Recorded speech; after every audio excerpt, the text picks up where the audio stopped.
Grade 2 students sa Mactan Air Base Elementary School gikatahong gidapatan o gimolestiya sa usa ka bayot samtang naglakaw kini. Padong pauli silang panimay sa barangay Paho kagahapon sa Udto. Siloan meron din na adunay live update kabahin nini. May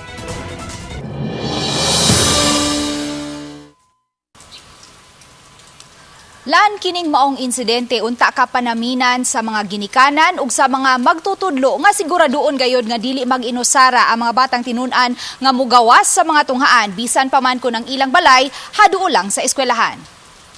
Nagkurug ug naghilak nga mipauli sa ilang panimay pasado alas 11 kagahapon sa Udto ang 7 anyos nga si Kent, di tinuod nga pangan. May mga agi sa dinapatan ang iyang liog ug tiyan ug hugaw na ang iyang uniforme. Matud sa iyang inahan, kuhaon matag Udto sa iyang iyaan ang bata apan gikatahong wa kini makapaabot hinungdan nga nag-inusara kining mipauli kay walking distance raman ang ilang panimay gikan sa eskwelahan.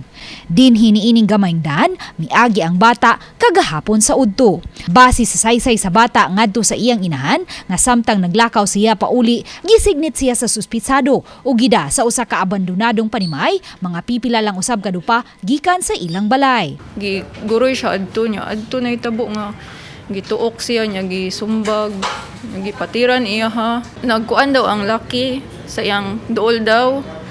Nya after kay gipanaog ra po daw siya. Nya mo to nakadagan siya. Wa lang una gipatungha sa inahan ang bata karong adlaw kay daw nagpanghadlok pa kini sa tawo nga mibuhat og dautan kaniya. Natruma siya paghapon kay magsige siya pangutanan ako nga kanang if mo school na ba daw iyang igsuon nga girl kay basin daw kuhaon daw atong Jimboy.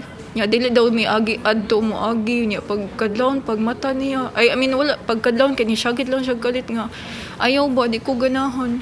Matod usab sa class advisor, may koordinasyon man sila sa mga ginikanan sa bata kung tugutan kining makauli nga mag-inusara bisan kun duol ra ang Pinoy-ana niini. Ato nga time ni yung bata nga kanang pabuta imong mama, which is sakto man pod paabot siya murag wa siya gisabi siya kapaabot sa iyang mama. Niuli gid siya nya. Moto nga panghitabo wal madamha. Base sa paghulagway sa bata, nasubay sa mga ginikanan pinaagi sa abag sa mga personnel sa Violence Against Women and Children sa Barangay Paho ang suspitsado nga taga-Barangay Pusok. Gani matod sa principal sa Pusok Elementary School na bilanggo na kaniadto ang suspitsado, busa gidid na nila kining makasulod sa tunghaan. Ang eskwelahan, ang gibuhat is naay picture nga ihatag sa guard aron na kung kana siya dili siya makasud or maghatod magkuha or maghatod dili sa kasud sa eskwelahan diri sa Pusok Elementary School. Gidasunan usab kini ni Konsehal June Gomez sa Barangay Pusok kinsa misaad nga moabag aron malukit ang suspitsado. Pwede karon ni gumana mong session ma'am, pwede na to atong subayon. Magpakuyog ko sa women's o sa ato ang DPSO personnel. Mga alas 2 kaganiyang hapon, nasubay sa mga sakop sa Women and Children Protection Desk sa Police Station 5 uban ni Konsehal Gomez ang 25 anyos nga suspitsado dito sa Pinoy-ana niini sa Pusok Semento.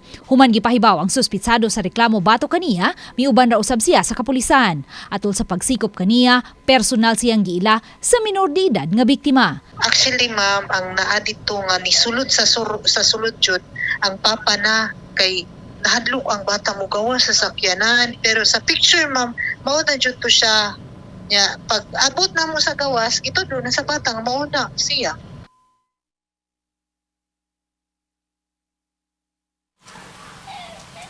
Lan ang bata na paubos na sa medical exam samtang ang suspitsado anaa na karon sa kustudiya sa Police Station 3 nga maoy naay jurisdiksyon sa dapit na hitabuan. Samtang subay sa mong hitabo, makig-alayon ang principal sa Mactan Air Base Elementary School ngadto sa kapulisan ug sa barangay aron mas higpitan pa ang seguridad haduol sa tunghaan. Lan? okay, daghang salamat Loan Merondina.